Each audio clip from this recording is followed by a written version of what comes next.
नमस्कार आप सभी को।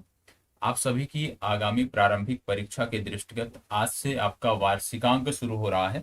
करंट अफेयर्स का वार्षिकांक है। इसमें विशेष रूप से हम जनवरी से लेकर दिसंबर माह तक के घटनाक्रमों को कवर करेंगे और हमारा प्रयास रहेगा कि हम जनवरी और फरवरी के 15 तारीख तक इसको कंप्लीट रूप से समाप्त कर लें, पूर्णतया समाप्त कर लें। अभी आज आप कह सकते हो एक डेमो क्लास के रूप में इस क्लास को मैं आप तक पहुंचा रहा हूं, क्योंकि ये क्लास सभी राज्य विशेष के लिए महत्वपूर्ण है। किसी भी राज्य विशेष की आप तैयारी कर रहे हैं या कोई भी एक दिवसीय एग्जाम दे रहे हैं तो निश्चित रूप से यहाँ से आपको लाभ देखने को मिलेगा। तो जैसे कि बिहार पीसीएस का एग्जाम है, आने वाले समय में यूपी पीसीएस का है, ठीक है, आने वाले समय में एमपी पीसीएस का भी हो सकता है। तो जो भी हमारी परीक्षाएं हो सकती हैं उन सब के दृष्टिगत इसको लेकर हम आ रहे हैं। एक वार्षिकांक के तौर पर इसको देखना है। अभी यह सीरीज आपको सिर्फ और सिर्फ आप कह सकते हो रविवार को देखने को मिल रही है, ठीक है। कुछ चैनल पर हो सकता है पहले पब्लिक हो जाए, लेकिन अभी जो इसका हमारा लक्ष्य है वार्षिकांक का, क्योंकि ये डेमो वीडियो है तो आगे पीछे पब्लिक हो सकती है, लेकिन जो ये वार्षिकांक का हमारा लक्ष्य है इसमें यही है कि कम से कम सप्ताह में आपको एक वीडियो उपलब्ध कराई जाए। और आपकी परीक्षा के दृष्टिगत हो सकता है कि किसी राज्य विशेष की परीक्षा फरवरी में प्रस्तावित हो, किसी की मार्च में, तो उसके दृष्टिगत हम प्रयास करेंगे कि जो सबसे पहला आपके राज्य विशेष का जो सबसे पहला एग्जाम है उस तक आपका ये करंट अफेयर्स कंप्लीट हो जाए। तो मान के चलना है कि अधिकतम 30 से 40 दिनों के अंदर ये करंट अफेयर्स आपका पूरे एक वर्ष का कंप्लीट हो जाएगा। इसमें आपको ये चीज ध्यान में रखनी है कि ये जो आज की क्लास है ये डेमो क्लास के तौर पर है, इसमें 10 प्रश्न ही रखे गए हैं। आपकी जिम्मेदारी बनती है कि आप बताइएगा कि इसी तरह से प्रश्नों की सीरीज के रूप में इसको आगे बढ़ाएं, या बहुत सारे छात्र आप में से हैं जो पूर्व में हमारे साथ जुड़े थे। जब हमारा साप्ताहिक प्रोग्राम हम चलाते थे तो उसमें आप देखते थे तो बहुत सारे लोग उस मेथड को जो है पसंद करते हैं, लिंकिंग वाला उस प्रोसेस को पसंद करते हैं। तो आप राय दीजिएगा, उस आधार पे हम चलेंगे और प्रश्नों की संख्या इसमें अधिकतम जो है वो 50 प्रश्न हम देखेंगे। और 10 प्रश्न जो आज डेमो के तौर पे आप देख रहे हो, इस सेशन को भी कंप्लीट करने में कम से कम आपको 25 से 30 मिनट लगने वाले हैं।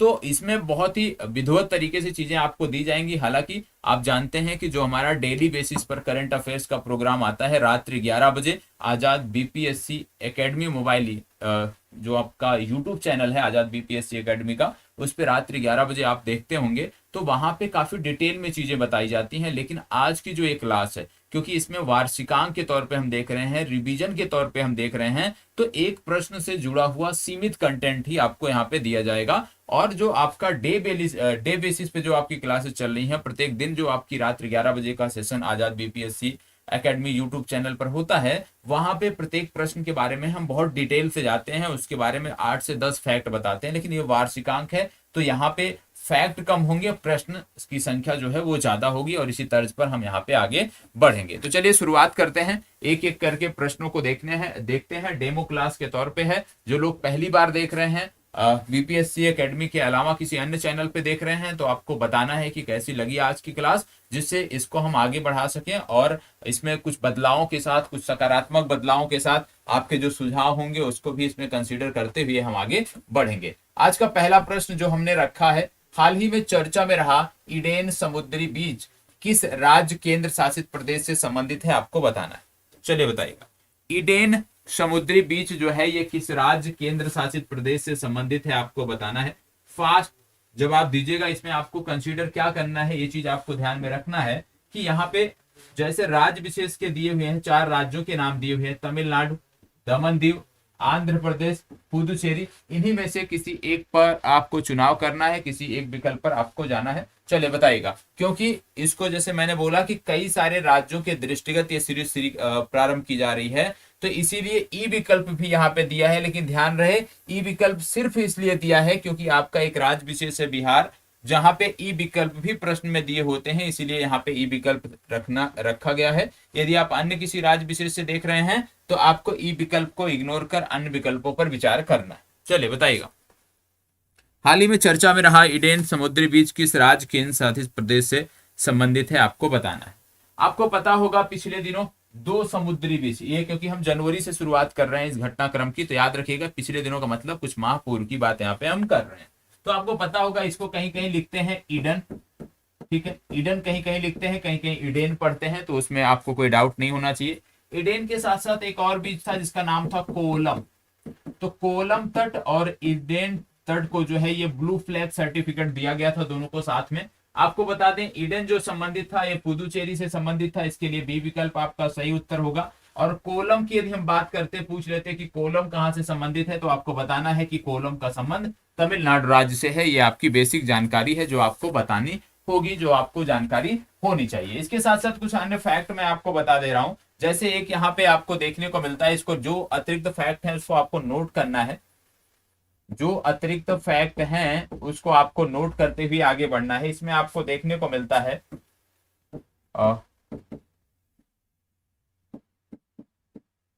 ये कि स्कीम चल रही है तमिलनाडु राज्य में, ये आपको पता होना चाहिए। इस स्कीम का नाम है मीनदम मंजपई स्कीम। और मीनदम मंजपई स्कीम ये पूछा जा सकता है, मीनदम मंजपई स्कीम ये आपसे पूछा जा सकता है कि किस राज्य विशेष की स्कीम है।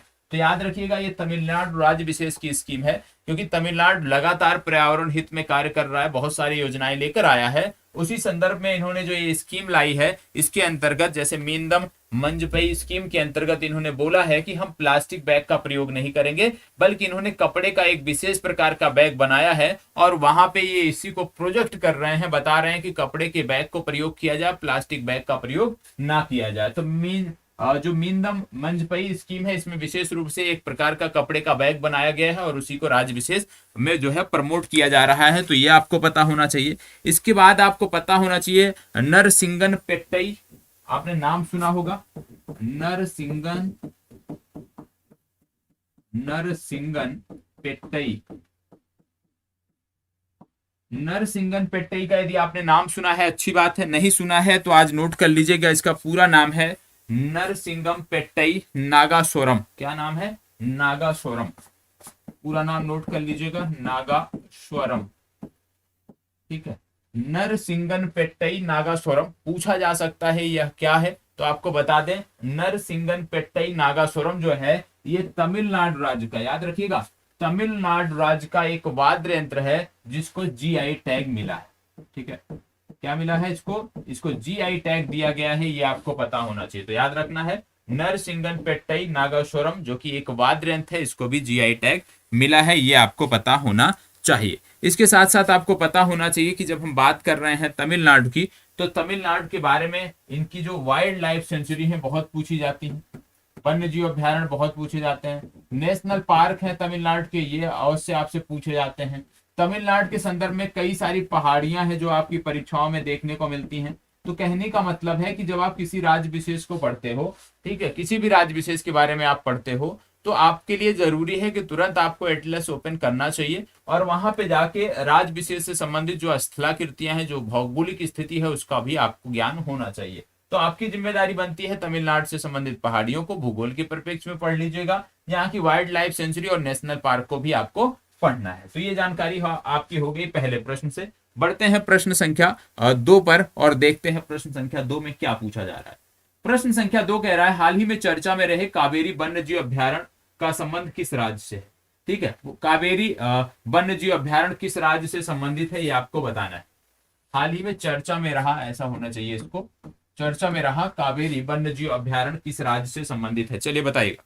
अब इसमें थोड़ा सा आप हिंट ऐसा ले सकते हो, जैसे बात हो रही है कावेरी की, तो आप जानते हो कावेरी नदी, कावेरी नदी तो याद होगी आपको कि कावेरी नदी जो है 2 राज्यों में प्रमुखता से बहती है। और इन 2 राज्यों की यदि हम बात करें तो इसमें से 2 ही राज्य आपको देखने को मिलते हैं। कौन कौन से? कर्नाटक और तमिलनाडु। मतलब यदि इसकी बात हो रही है तो या है तो कर्नाटक में होना चाहिए या तो तमिलनाडु में होना चाहिए। और इसमें भी आपको पता होगा, जब कावेरी नदी की बात करते हैं, इसमें एक बहुत पुराना बांध है जिसका नाम आपको पता होना चाहिए, कलनई डैम। कलनई डैम आपने पढ़ा होगा, तो कलनई डैम आपको इसी नदी पर देखने को मिलता है, यह भी आपके लिए महत्वपूर्ण है। अब बात करते हैं इस प्रश्न की, बोला जा रहा है कावेरी वन्य जीव अभ्यारण्य कहां पर है, किस राज्य में स्थित है, आपको बताना है।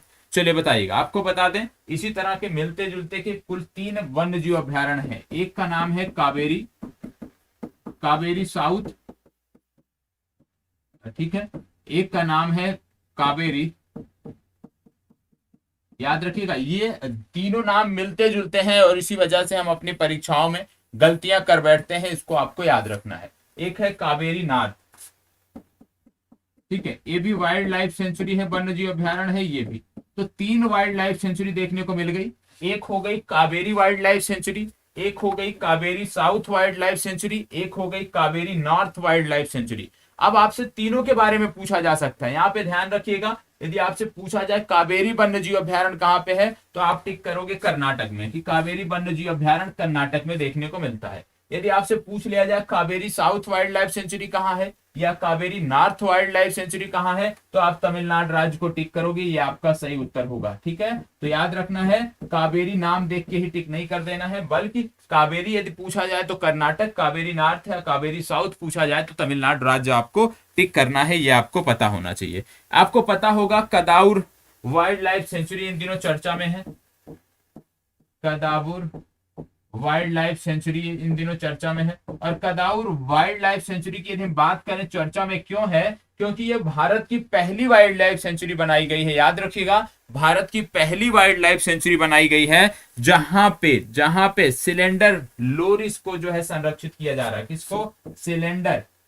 सिलेंडर लोरिस को संरक्षित किया जा रहा है। ऐसा बोला जाता है सिलेंडर लोरिस जो है ये बंदरों की सबसे छोटी प्रजाति है, जो ज्यादातर अपना जीवन काल में ज्यादातर समय जो है अपना वृक्षों पर बिताते हैं। और इनको संरक्षित करने के लिए भारत में यदि कोई वन्य जीव अभ्यारण्य जो है रखा गया है, चिन्हित किया गया है, तो वो है कदाउर वन्य जीव अभ्यारण्य। पूछा जा सकता है कि सिलेंडर लोरिस को कहां पे संरक्षित किया जा रहा है, तो आपका जवाब होगा कदाउर वाइल्ड लाइफ सेंचुरी। और ये कहां पे है? ये भी तमिलनाडु राज्य में आपको देखने को मिलती है, इसको भी आपको याद रखना है। इसके साथ साथ यदि आपसे पूछ लिया जाए भारत का पहला सी बीड पार्क कहां पे है, भारत का पहला सी बीड पार्क कहां पे है, तो भी आपको जवाब देना है, क्योंकि इसकी चर्चा बजट में की गई थी। तो आपको पता होना चाहिए कि भारत का पहला सी बीड पार्क जो है वो तमिलनाडु राज्य में आपको देखने को मिलता है। ये जानकारी आपको होनी चाहिए। तो प्रश्न संख्या 2 से इतने फैक्ट थे जो आपको नोट कर लेने हैं। ठीक है, अब बढ़ते हैं आगे और देखते हैं प्रश्न संख्या 3 को। प्रश्न संख्या 3 में क्या पूछा जा रहा है, ये समझने का प्रयास करते हैं। याद रखना है, कहीं पे भी कोई समस्या आ रही हो, किसी भी संदर्भ में कोई समस्या आ रही हो, ठीक है, तो कमेंट बॉक्स में अवश्य बताना है। आपकी राय सादर आमंत्रित है। जो भी राय देंगे यदि सकारात्मक होगी, ठीक है, उससे अन्य छात्रों का फायदा होगा, तो निश्चित रूप से उसको स्वीकार किया जाएगा। इसको बताइएगा, यहाँ पे क्या दिया है, हाल ही में किसे भूटान में भारत का नया राजदूत नियुक्त किया गया। भूटान में भारत का नया राजदूत कौन बना है? आपको पता है इससे पहले भूटान में हुआ करती थी रुचिरा कंबोज। रुचिरा कंबोज नाम तो आपने सुना ही होगा, रुचिरा कंबोज। और रुचिरा कंबोज अब हाल ही में क्या बन गई हैं आप जानते हैं, यूनाइटेड नेशन में हमारी अस्थायी प्रतिनिधि बन गई हैं। ठीक है, हमारी अस्थायी प्रतिनिधि बन गई हैं यूनाइटेड नेशन में रुचिरा कंबोज। तो अभी ये पद खाली हो गया था भूटान का। तो भूटान में जो हमारे नए राजदूत बने हैं उनका नाम है सुधाकर डालेला। तो याद रखिएगा, भूटान में भारत के नए राजदूत हैं सुधाकर डालेला। और जो हमारे पूर्व के राजदूत थे जिनका नाम था रुचिरा कंबोज, उनको अब यूनाइटेड नेशन में अस्थायी प्रतिनिधि के रूप में नियुक्त किया गया है, जो टी.एस. त्रिमूर्ति का स्थान लेंगे। ये जानकारी आपको होनी चाहिए। ठीक है, यदि यहाँ पे नेपाल जैसे नवीन श्रीवास्तव दिया है, पूछ लिया जाए नवीन श्रीवास्तव कहाँ पे राजदूत है हमारे, तो याद रखना है ये हमारे नेपाल में राजदूत है। ठीक है, प्रणय वर्मा का नाम पूछा जा सकता है, तो आपको याद रखना है हमारे पड़ोसी देश बांग्लादेश में ये राजदूत है, बांग्लादेश में ये राजदूत है। ठीक है, यदि आपसे पूछ लिया जाए पीके रावत कहाँ पे राजदूत हैं, तो नोट कर लीजिएगा ये चीन में हमारे राजदूत हैं। तो ये भी पूछे जाते हैं, तो इसके बारे में भी आपको तैयार रहना है। चलिए बढ़ते हैं आगे और देखते हैं प्रश्न संख्या 4। प्रश्न संख्या 4 कह रहा है, हाल ही में चर्चा में रहा ग्वादालाहारा शहर किस देश से संबंधित है? बताइएगा, हाल ही में चर्चा में रहा ग्वादालाहारा शहर किस देश से संबंधित है, आपको बताना है। मैक्सिको, यूएई, सऊदी अरब, रूस, इनमें से किससे संबंधित है आपको बताना है। चलिए, इस शहर के बारे में आपको बताना है कि किस देश से संबंधित है। बहुत अच्छी बात है, बताएं, फास्ट जवाब दीजिएगा। 4 देशों के नाम दिए हैं, इनमें से आपको बताना है। आपको बता दें ये जो शहर है चर्चा में क्यों था, क्योंकि इसको वर्ल्ड बुक कैपिटल घोषित किया गया था। क्या घोषित किया गया था? वर्ल्ड बुक कैपिटल 2022 के लिए। तो 2022 के लिए वर्ल्ड बुक कैपिटल किस शहर को घोषित किया गया था? उसका नाम था ग्वादालाहारा। और ये जो शहर है, यदि हम बात करें कहाँ पे है, तो ये शहर है मैक्सिको। ठीक है, तो मैक्सिको का ये शहर था जिसको वर्ष 2022 के लिए वर्ल्ड बुक कैपिटल घोषित किया गया था। यदि आपसे पूछ लिया जाए वर्ष 2023 के लिए वर्ल्ड बुक कैपिटल कौन कौन सा शहर घोषित किया गया है, तो याद रखिएगा अक्रा शहर घोषित किया गया है। अब आपको बताना है कि ये जो अक्रा शहर है ये किस देश से संबंधित है, देश का नाम आप हमें बताओगे। ठीक है, अक्रा शहर किस देश से संबंधित है, ये आपका जवाब होना चाहिए इसका, कि किस देश से संबंधित है ये आप बताओगे। याद रखना है अक्रा को वर्ष 2023 के लिए वर्ल्ड बुक कैपिटल घोषित किया गया है, इतनी जानकारी आपको होनी चाहिए। उत्तर अमेरिका का शहर था उत्तर अमेरिका का देश था मैक्सिको। आप जानते हैं उत्तर अमेरिका में प्रमुखता से 3 देश कनाडा, यूएसए और मैक्सिको की चर्चा हम करते हैं। इसको बताइएगा, हाल ही में अंतरराष्ट्रीय हॉकी महासंघ के नए अध्यक्ष के रूप में किसे चुना गया है? अच्छा प्रश्न है, बताइए नए अध्यक्ष के रूप में किसे चुना गया?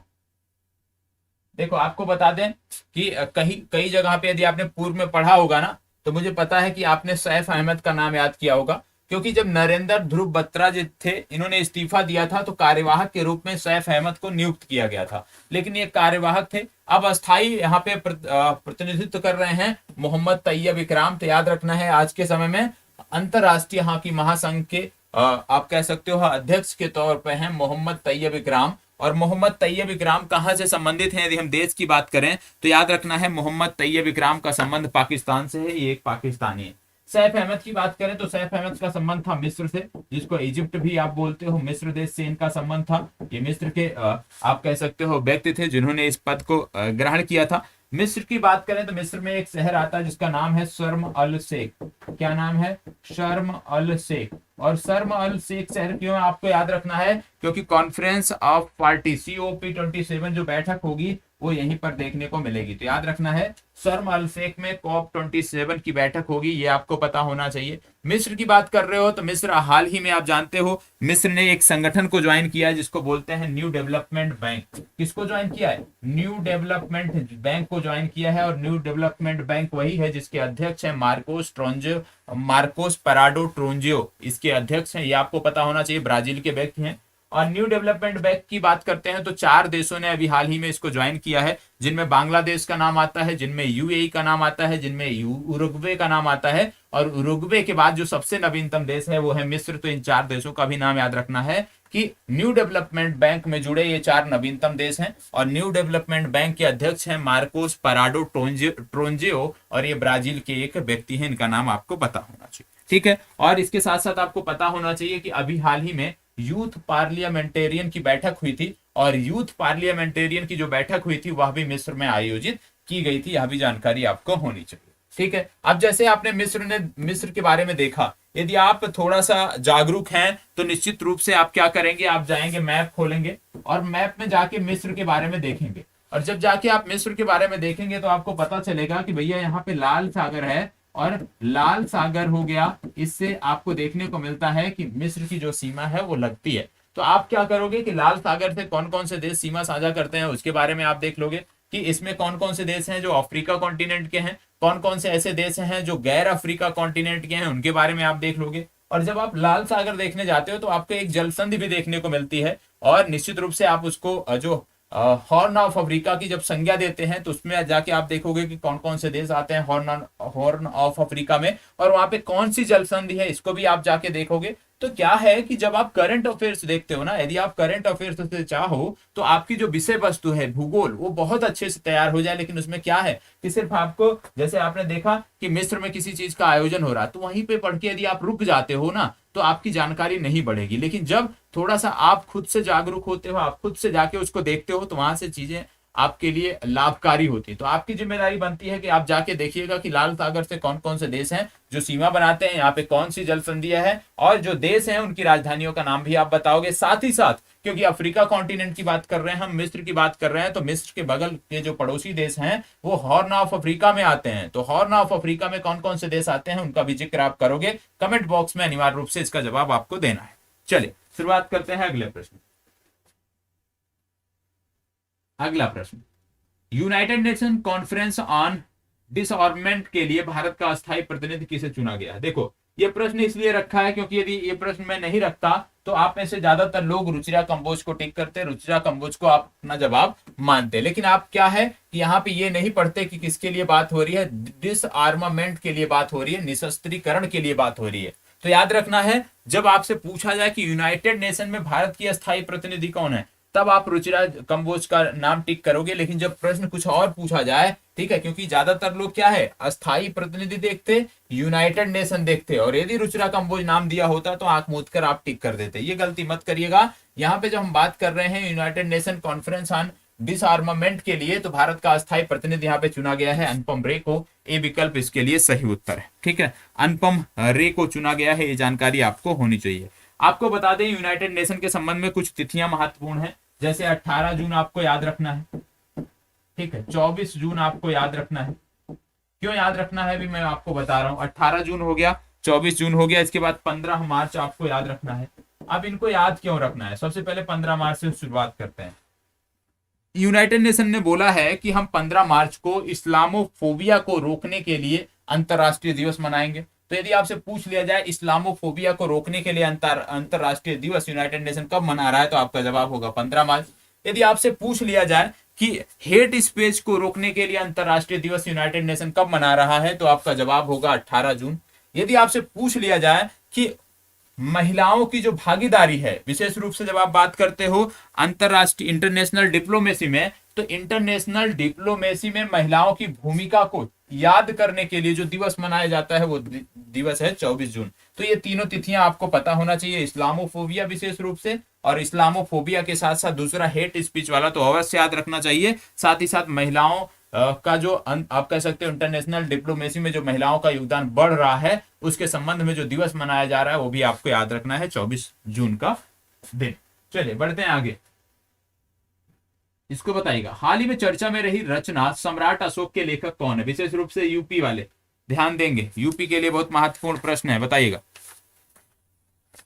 क्या बोला जा रहा है यहाँ पे। हाल ही में चर्चा में रही रचना सम्राट अशोक के लेखक कौन है। यदि आप हमारे रेगुलर करंट अफेयर्स के सेशन से जुड़े हैं तो इसके बारे में हमने पूर्व में बात किया है, वहां से आपको जानकारी मिली होगी। नोट्स अपना पलटेंगे तो वहां पे आपको जानकारी इसके बारे में मिल जाएगी। बताइएगा, रचना सम्राट अशोक की बात हो रही है। आपको बता दें रचना सम्राट अशोक जो है वो दया प्रकाश सिन्हा की रचना है, और दया प्रकाश सिन्हा का नाम इसलिए यहाँ पे आ रहा है, सम्राट अशोक की चर्चा इसलिए आ रही है क्योंकि साहित्य अकादमी पुरस्कार दिया गया, और जो साहित्य अकादमी पुरस्कार दिया गया उसमें हिंदी भाषा के लिए जो पुरस्कार दिया गया वो दया प्रकाश सिन्हा को दिया गया। अंग्रेजी भाषा के लिए जो पुरस्कार मिला है वो नमिता गोखले को मिला है। नमिता गोखले की जो पुस्तक थी उसका नाम था थिंग्स टू लीव बिहाइंड। क्या था?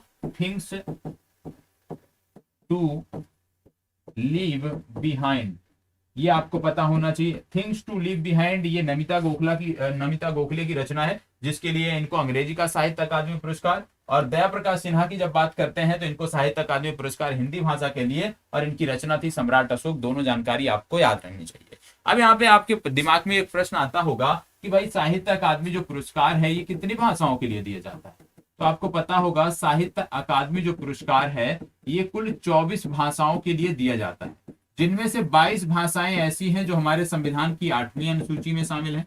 मतलब संविधान की 8वीं अनुसूची में शामिल सभी भाषाओं के लिए साहित्य अकादमी पुरस्कार दिया जाता है। इसके अतिरिक्त 2 अन्य भाषाएं हैं, एक है राजस्थानी, दूसरा है अंग्रेजी, इसको भी याद रखना है। तो साहित्य अकादमी पुरस्कार कुल 24 भाषाओं के लिए दिया जाता है।